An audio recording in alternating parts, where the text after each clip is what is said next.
जय हो छठी मैया। जी हाँ दोस्तों, घटवा पे जार न लागे का बहुत ही प्यारा गाना आप सभी के बीच में लेके आए हैं। छठी मैया का पावन पर्व पर पहला गीत आप सभी के बीच में रितेश पांडे जी लेके आ रहे हैं। ये गाना दोस्तों आप सभी के बीच में डीजे पे बहुत ही धूम मचा देने वाला है, क्योंकि दोस्तों इस गाने की ट्यूनिंग जो है वो डीजे के साथ मैच करा के आप सभी के बीच में आ रही है।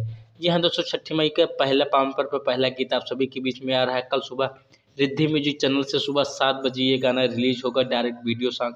दोस्तों इस गाने को ज़्यादा से ज़्यादा सुने और प्यार और आशीर्वाद दें। दोस्तों इस गाने को एक से बढ़ के एक सुपर डुपर हिट बनाए, क्योंकि दोस्तों इस गाने में डीजे का बेस दिया गया है। बहुत ही धमाल मचा देने वाला गाना सभी के बीच में आ रहा है। जेडी बहादुर ने इस गाने के लेखक हैं, जो कि इस गाने को अपने लाइनों से सजाया है। तो घटवा पे जान लगे कल सुबह आप सभी लोग रिद्धि म्यूजिक चैनल पर देखना ना भूलें और प्यार और आशीर्वाद दें। जी हाँ दोस्तों, जाते जाते हमारे पसंदीदा चैनल भोजपुरी म्यूजिक चैनल को सब्सक्राइब कर लीजिएगा, क्योंकि भोजपुरी स्टारों से जुड़ी हर छोटी छोटी अपडेट आप सब तक पहुंचाना मेरा फर्ज है। तो देर किस बात की, अभी सब्सक्राइब करिए भोजपुरी म्यूजिक चैनल, पाए पसंदीदा स्टारों से जुड़ी हर खबर सबसे पहले। जय हो।